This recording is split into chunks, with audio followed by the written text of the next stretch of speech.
데살로니가 전서 5장 18절에 너희는 범사에 감사하라. 그렇게 말씀합니다. 이것이 그리스도 예수 안에서 너희를 향하신 하나님의 뜻이다. 범사에 감사하라고 하는 말은 모든 사건, 모든 일에 감사하라. 선택이 없어요. 좋을 때만 감사하고 형통할 때만 감사하고 내 뜻대로 될 때만 감사하는 게 아니고 사실은 나쁠 때도 감사하고 불행할 때도 감사하고 막힐 때도 감사하라. 왜? 나를 사랑하신 하나님이 합력하여 선한 모습 이룰 줄로 믿고 감사할지어다. 보통 사람들은 무엇이 잘 될 때 감사합니다. 성경이 우리에게 일깨워주는 것은 감사하면 잘 될 것이다. 또 일반적으로 사람들은 기쁘니까 감사하다 그래요. 그런데 성경이 우리에게 일깨워주는 것은 감사하면 기쁨이 있을 것이다. 행복하니까 감사하는 게 아니라 감사하면 행복하게 된다는 거예요. 그래서 너희는 늘 감사할지어다. 이게 하나님의 뜻이다 하는 거죠. 예수님이 요한복음 11장에 보면 죽은 나사로를 살리는 장면을 볼 수 있어요. 나사로가 죽어가요. 그래서 그의 누이가 예수님께 연락을 해서 빨리 와서 좀 살려달라고 부탁을 해요. 근데 예수님이 좀 늦게 왔어요. 나사로가 죽은 다음에 왔어요. 그래서 나사로의 누인 마르다가 좀 어떤 불만 비슷하게 말하기를 좀 일찍 왔으면 우리 오라버니가 살 텐데 그렇게 말해요. 그런데 예수님께서 개의치 않고 감사 기도를 한 다음에 나사로야 나오라 그랬더니 무덤에 있는 나사로가 나왔어요. 나사로가 나온 다음에 감사 기도를 한 게 아니고 감사 기도를 한 다음에 나사로라 나오라 그랬더니 살아나오더라는 거죠. 감사의 기적이 있어요. 구약에 보면 다니엘이 포로로 잡혀갔어요. 근데 포로된 신세인데도 왕에게 아주 총애를 받아요. 그러니까 그 당시에 신하들이 그 시기를 해서 어떻게 하면 이 다니엘을 끌어낼까 묘안을 내다가 알고 보니까 다니엘이 늘 예루살렘을 향해서 하루에 3번씩 기도하는 걸 알았어요. 그래서 왕에게 말하기를 왕이여 왕 외에 다른 신에게나 다른 이에게 경배하고 예배하고 기도하는 건 안 되지 않습니까? 왕의 권위가 문제가 되니까 왕이여 그런 사람이 있으면 사자굴에 집어넣는다고 처형을 명하십시오. 그러니까 왕은 자기 세워주니까 좋으니까 어인을 찍었어요. 그래서 이제는 기도하면 사자굴에 들어가는 거예요. 다니엘은 기도하면 죽을 줄 알아요. 그럼에도 불구하고 늘 하던 대로 하루에 3번씩 무릎 꿇고 기도했더라. 그리고 감사했더라. 우리 같으면 어떨까? 하나님, 내가 그래도 기도하며 살았습니다. 그런데 기도하면서 살았는데 내가 죽음 앞에서 죽을 수는 없지 않습니까? 기도하면서 살았는데 이런 죽는 상황까지 오면 안 되지 않습니까? 원망하며 살 수 있을 텐데. 다니엘은 그런 죽음의 상황에도 감사하고 기도하고 감사하고 그랬더니 하나님께서 사자굴 속에서도 다니엘을 지켜주시더라. 사자의 입을 봉해 주시더라. 감사의 능력이 있습니다. 감사의 권세가 있습니다. 범사에 감사하는 믿음의 삶이 되시기를 주의 이름으로 간절히 축원합니다. 옛날 어떤 임금이 병이 걸렸어요. 점점 병이 중해져요. 치료의 길이 보이질 않아요. 한 사람이 뭐라고 얘기하냐면 왕의 병은 이 나라에서 제일 행복한 사람의 집에 속옷을 갖다 입히면 그러면 병이 날 거다. 그렇게 얘기를 해요. 그래서 왕이 신하들에게 명령하기를 그러면 우리나라에서 제일 행복한 사람을 찾아봐라. 그래서 그 속옷을 빌려오라 그랬어요. 그래서 신하들이 찾아보니까 행복한 사람이 보이질 않아요. 그래서 왕자가 나섰어요. 자기 아버지가 돌아가시니까 왕자가 나서서 온 나라를 뒤지는데 어느 집에 갔는데 오두막집인데 노랫소리가 나와요. 기쁨의 노랫소리가 나오고 가만히 자세히 들어보니까 감사의 기도 소리가 나와요. 그리고 웃음이 끝이질 않아요. 그래서 왕자가 볼 때 이 사람이 제일 행복한 사람이다, 그렇게 생각하고 가서 사정을 얘기를 했어요. 왕이 지금 그런 상황이고 내가 왕자인데 그래서 속옷 좀 빌려주세요. 거절을 해요. 아니 어느 아전이라고 거절을 해요. 그러니까 왕자가 화가 나니까 칼을 갖다 놓고 위협을 해요. 벗어. 그래서 겉옷을 딱 벗겼어요. 보니까 속옷이 없어요. 뭘 얘기하느냐면 속옷이 없음에도 행복하더라. 행복은 속옷에 있는 건 아니더라. 행복은 잘 입고 잘 먹고 더 누리고 사는 데 있는 게 아니더라. 행복은 어디에 있느냐? 감사에 있다고 합니다. 감사하며 살면 행복한 줄로 믿으시고, 감사하는 것은 삶의 풍성한 은혜가 임하는 줄로 믿으시고, 감사하며 사시기를 주의 이름으로 간절히 축원합니다. 그때 사람들이 감사가 중요한지는 알아요. 그래서 내가 감사하며 살아야 되겠다, 그렇게 마음은 먹어요. 근데 감사를 잘 못해요. 왜 감사를 잘 못하느냐? 여러 가지 이유가 있지만 대체적으로 두 가지 이유예요. 하나는 비교해서 그래요. 어떤 나무꾼이 산에 나무하러 갔습니다. 나무하러 갔다가 칡렁쿨에 칡을 캤습니다. 그래서 칡렁쿨의 줄기를 딱 잡고 칡을 켜려고 하는데 이 줄기가 움직여. 보니까 호랑이 꼬리요. 잠자는 호랑이 꼬리를 건드린 거예요. 그래서 놀라서 이 나무꾼이 나무 위로 도망갔어요. 그랬더니 그 밑에 호랑이가 와서 나무를 흔들어. 이거 떨어지면 죽는 거잖아요. 그때 워낙 흔드니까 견딜 수 없어서 나무꾼이 뚝 떨어졌어. 어디에 떨어졌느냐? 호랑이 등에 떨어졌어. 그러니까 오히려 호랑이가 놀래갖고 이 나무꾼을 떨궈내려고 막 몸부림치는데 거기에 있는 나무꾼은 떨어지면 죽으니까 결사적으로 붙드는 거예요. 안 떨어지니까 호랑이가 막 질주하기 시작하는 거예요. 막 손자같이 달리기 시작하는 거예요. 그러니까 나무꾼은 더 바짝 매달리는 거예요.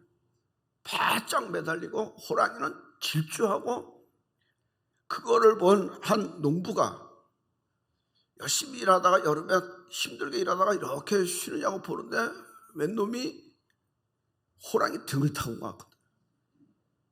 그러니까 자기는 평생 열심히 일을 해도 사는 게 이 모양인데 저놈은 맨날 빈둥빈둥 놀다가 호랑이 등 타고 가네.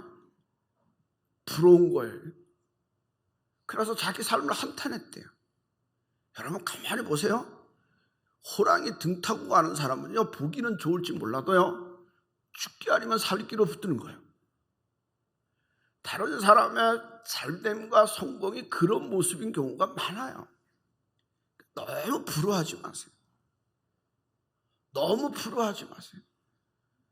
그 사람 내막을 놓고 보면 그렇게 행복하지가 않아요. 그러니까 너무 비교한다고 하는 거죠. 어떤 목사님이 대학생을 상대로 상담을 했어요. 한 대학생에게 대학 다니니까 좋죠? 그랬어요. 그랬더니 그 대학생이 지방대학생이었나 봐요. 지방대학 다니는데요? 그러더래요.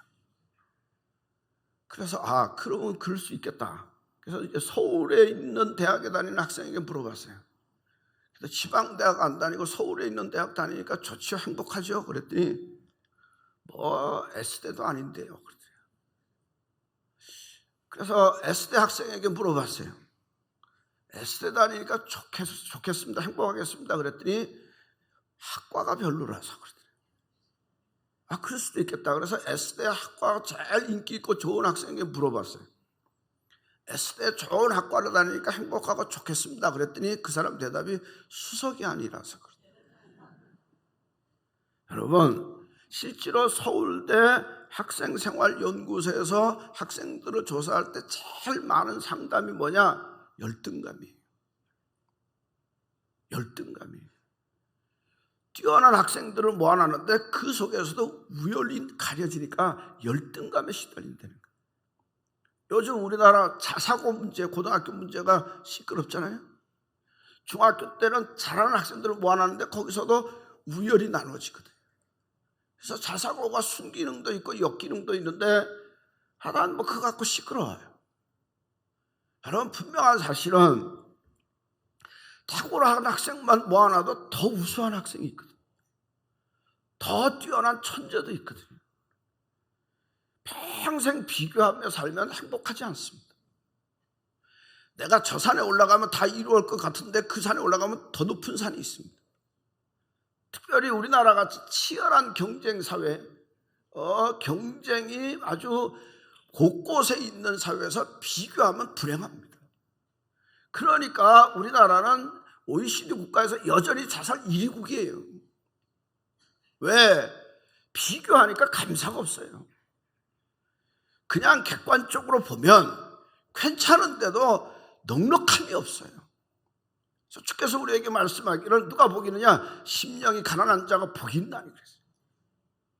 심령이 가난해야지, 심령이 비워야지, 욕심으로 가득한 곳에는 평안함과 감사와 기쁨이 없어요. 욕심에 사로잡힌 곳에 하나님의 축복이 있을 수가 없어요. 그래서 바울은 나는 족하다, 나는 어떤 상황이든지 족하다고 말해요. 여러분, 족한 줄 아십시오. 족한 줄 아십시오. 하나님이 내 모양 내 모습대로 만든 건 나밖에 없는 줄로 믿으시고 감사하며 사시기를 바랍니다. 감사하며 사시기를 바랍니다. 쓸데없이 비교하지 마세요. 조금 나으면 어떻고 조금 모자라면 어때요? 조금 위에 가면 어떻고 좀 밑에 가면 어때요? 좀 위에 가고 누렸다고 행복하고 풍요로우냐? 그렇지 않아요. 사람들의 욕심이라고 하는 게 끝이 없어요. 그 욕심이 불행하게 만들어요. 말세의 우상은 뭐냐? 욕심이에요. 그 욕심이 우상이 돼서 하나님도 모르게 해요. 하나님 영광 가려요. 그렇기 때문에 비교하는 것 속에는 감사와 풍요로움이 없어요. 여러분의 삶에, 여러분의 있는 위치에서 여러분의 주어진 것에 족한 줄 아시고 사시기를 바랍니다. 그러면 여러분의 삶이 더 풍성해지고 정말로 윤택해지며 감사와 찬양이 넘치는 삶이 될 줄로 믿으십시오. 두 번째로, 왜 사람들이 감사가 중요한데도 감사를 못하느냐? 인간의 본성이 약해요. 인간의 본성이 약해요. 하나님이 이스라엘 백성들을 구원했어요. 광야 40년 보호하고 인도했어요. 그래서 필요한 대로 다 줬어요. 입을 옷도 주고 신발도 해지지 않도록 그렇게 인도하셨어요. 그런데 그들이 이제 가나안 땅을 향해서 들어가는데 하나님이 걱정이 되는 거예요. 이 인간들을 아니까. 그래서 모세를 통해서 설교를 하는데 뭐라고 설교하느냐 하면, 너희는 먹어서 배불리고 아름다운 집을 짓게 되고 내 우양이 번성하며 내 은금이 증식되며 내 소유가 풍부하게 될 때, 다시 말하면 너희가 가나안 땅에 들어가서 살만해지게 될 때, 하나님이 볼 때 내가 두려운 게 있다는 거예요. 뭐가 두려우냐? 내 마음이 교만하여 내 하나님 여호와를 잊어버릴까 하노라. 또 뭐라 그러냐? 내가 두려운 게 있는데, 하나님이 두려운 게 있는데, 너희가 마음에 이르기를 내 능과 내 손의 힘으로 내가 이 재물을 얻었다 할까 하노라. 너희가 가나안 땅에 들어가서 풍요로워지면 하나님 잊어버리고 내가 얻은 건 내가 했지, 내 능력으로 했지, 그렇게 착각할까 두렵다는 거예요. 그래서 너희는 그거 하지 마라, 잊지 마라, 그렇게 당부했는데도 불구하고 그들은 가나안 땅에 가서 잊었어요. 이게 인간이에요. 여러분, 인간이 큰 은혜를 베풀고 받았으면 정말로 감사와 찬양이 넘쳐야 될 텐데 배반하고 배은망덕하고 얼마나 많은지 몰라요. 요즘 제가 깨닫는 게 하나 있어요. 어떤 사람이 누구를 도와줄 때 보면 아주 엄살을 많이 해요. 내가 볼 땐 그래요. 그리고 생색도 있는 대로 타네. 이거 도저히 안 되는 건데 내가 힘쓰고 애써서 이렇게 해줬다. 도저히 불가능한 건데 이렇게 만들어줬다. 그렇게 아주 있는 생색을 타네요. 그래서 저는 그게 싫거든요. 성격상 저는 싫어요. 힘들고 어렵게 해도 그냥 뭐 편하게 이렇게 주기도 하는데, 내가 깨닫는 게 뭔지 아세요? 그러니까 고마운 줄 몰라. 고마운 줄. 그래서 제가 앞으로 좀 변할지도 몰라요. 제가 뭘 주려면 온갖 생색을 다 낼 거예요. 괜히 하는 소리. 될지 안 될지 나도 몰라요. 근데 마음은 지금 그래. 온갖 생색을 다 내서 이게 힘들고 어렵게 준 거니까 알아라. 그래야 조금 알까? 너무 쉽게 주니까 고마운 줄 몰라. 알아서 당연히 해주니까 감사한 줄 몰라. 이게 사람의 모습이에요. 로마서 1장에도 보면 하나님을 알 때 하나님을 영화롭게도 아니하며 감사치도 않고, 하나님이 주신 모든 것 속에서 하나님을 영화롭게도 안 하고 감사치도 않고, 말세 인간의 모습이 그렇다는 거예요. 호세아 3장에도 보면 그들이 먹여준 대로 배가 불렀고 배가 부르니 마음이 교만하여 나를 잊었도다. 하나님이 다 먹여줬더니 이제 배가 부르니까 교만하여 하나님을 잊었도다. 잠언서 30장에 아굴의 기도가 나오는데 아굴이 이런 기도를 해요. 그런 솔직한 거예요. 하나님, 내가 걱정이 하나 있는데 혹시라도 내가 물질이 풍부해지면 하나님 잊어버릴까 염려됩니다. 그래서 내가 기도가 있는데 하나님, 나로 너무 가난하게도 마옵시고 하나님, 나로 너무 부하게도 마옵소서. 혹시 내가 배불러서 하나님 모른다 할까 두렵습니다. 이 아굴은 솔직한 사람이에요. 인간 자기를 아는 거예요. 내가 배불러서 하나님의 은혜를 잊어버리고 하나님의 도심을 잊어버리고 그렇게 할까 두렵으니 하나님, 내게 적당한 것 주세요. 인간의 본성에 죄악에 고마운 줄 몰라요. 감사한 줄 몰라요. 그래서 하나님께서 그걸 아시고 명령하기를 너희는 절기를 지켜라. 1년에 3번은 꼭 지켜라. 그 3번 중에 2번은 감사절기예요. 하나님의 은혜를 잊지 말고 감사하고 지켜라. 그러면서 너희는 맥주절을 지켜라. 내가 수고하여 거둔 첫 열매를 거뒀다. 첫 열매를 거뒀는데 그 첫 열매를 하나님께 드려라. 그러면 내가 너에게 복을 내려서 지경을 넓혀주고 너희 이웃이 올지라도 다 막아줄 것이다.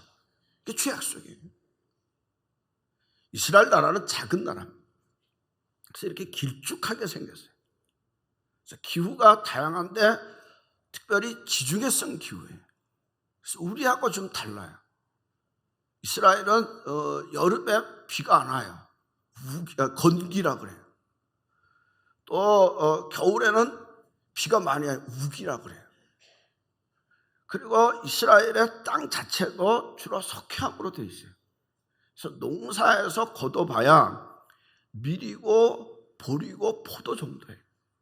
그러니까 어려운 여건에서 보리를 거두면 이게 힘들게 거둔 거거든요. 근데 하나님이 말씀하기를 그 첫 열매 내게 드려라. 첫 열매 구별해서 내게 드려라. 너희가 힘들게 했지만 내가 베푸셨다. 내 은혜인 줄 알고 내게 바쳐라. 이게 주의 명령이에요. 여리고성을 공격할 때부터 보면 이스라엘 백성들이 가나안을 향해서 갈 때 여리고성이 첫 장벽이에요. 그러면서 하나님이 작전 지시를 다 해요. 그런 다음에 뭐라고 말하냐면 너희가 이 전쟁에 이겨서 전리품을 얻으면 다 하나님께 바쳐라. 다 하나님께 바쳐라는 거죠. 특별히 그 첫 수확을 하나님께 바쳐라. 그렇게 명령해요. 그래서 이스라엘 백성들은 그 전쟁에 이긴 다음에 전리품을 다 하나님께 바쳤어요. 왜? 이건 구별된 것이고 특별히 처음 수확은 하나님의 것이고 하나님의 인도하심이고 하나님의 은혜인 줄 알고 감사함으로 드렸어요. 이게 성경이에요. 장차 이스라엘 백성들이 이제 출애굽한 이후의 세대들이 가나안 땅에 들어가면 하나님의 은혜를 잊을 것 같으니까 너희는 가서 꼭 이 절기를 지켜라. 유월절을 지켜라. 맥주절을 지켜라. 수장절을 지켜라. 이 말은 뭐냐?